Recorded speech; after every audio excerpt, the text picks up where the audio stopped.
بسم اللہ الرحمن الرحیم۔ فیل کے معنی ہاتھی کے ہیں۔ یہ واقعہ حضور صلی اللہ علیہ وسلم کی ولادت سے تقریباً 15-20 دن پہلے کا ہے کہ یعنی ایک ابرہہ نامی یہودی اس کو جب لوگ خانہ کعبہ میں حج کرنے جاتے تھے تو اس کو بہت تکلیف ہوتی تھی۔ اس نے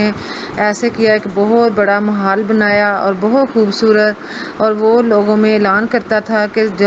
ہر سال لوگ میرے محل میں حج کرنے آئیں۔ تو جب لوگوں کو اس بات کا پتہ چلا تو لوگوں کو یہ بات ناگوار گزری۔ لوگوں نے اس کے یعنی وہ جو اس نے محل بنایا تھا اس میں غلاظت وغیرہ پھینکی، پیشاب وغیرہ کیا، تو اس کو اس بات سے بہت غصہ آیا۔ اس نے ایک اپنا بہت بڑا پھر لشکر تیار کیا کہ یعنی اس غرض سے لشکر تیار کیا کہ خانہ کعبہ کو گرانے کی، اور وہ اپنا لشکر لے کر خانہ کعبہ کی طرف روانہ ہو گیا۔ تو ابھی وہ راستے میں ہی تھا کہ یعنی خانہ کعبہ کے قریب پہنچنے والا تھا تو اس نے ایک اپنا سپاہی حضرت عبدالمطلب کے پاس بھیجا،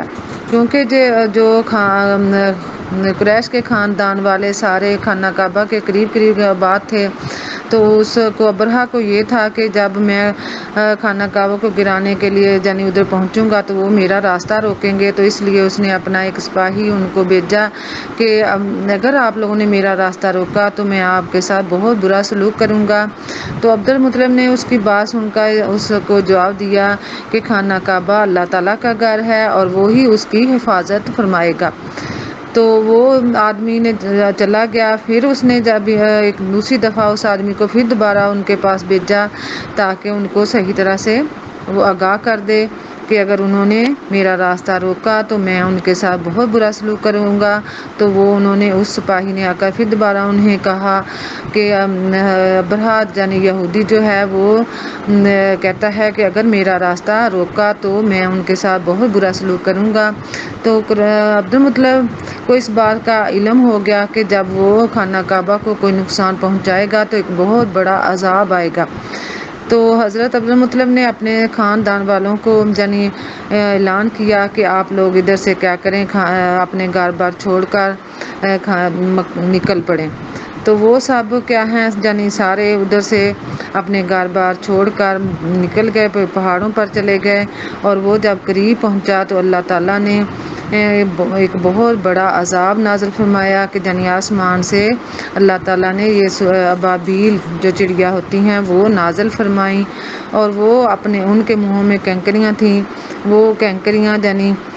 لے کر آتی اور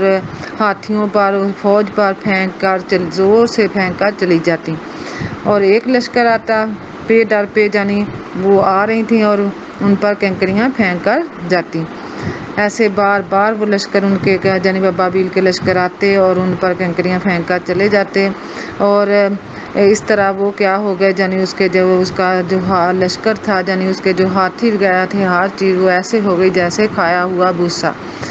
تو پھر جو بچ گئے ہاتھی وغیرہ، جو سپاہی وغیرہ بچ گئے تو ان کے بھی جسموں میں سوراخ بن گئے، ایسے سوراخ بن گئے کہ وہ بھی کچھ عرصے کے بعد یعنی اس سوراخوں میں وہ گل سڑ گئے، اور کچھ دنوں کے بعد وہ بھی کیا ہو گئے، سب کے سب مر گئے، یعنی ان کے جسم گل سڑ کر کھائے ہوئے بھوسے کی طرح ہو گئے۔ کہ یعنی اس سے یہی پتہ چلتا ہے کہ یعنی خانہ کعبہ جو ہے وہ اللہ تعالیٰ کا گھر ہے اور اللہ تعالیٰ ہی اس کی حفاظت فرماتا ہے، اور یہ تو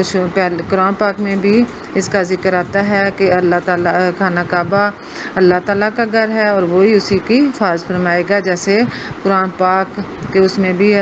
آج تک کوئی زیر زبر کی بھی تبدیلی نہیں آئی کہ اللہ تعالیٰ، کیونکہ اللہ تعالیٰ نے اس کے بارے میں بھی یہی فرمایا ہے کہ یہ میرا کلام ہے اور میں ہی اس کی کیا کروں گا، حفاظت فرماؤں گا۔ تو یہ تھا ایک واقعہ سورہ فیل کے بارے میں۔ تو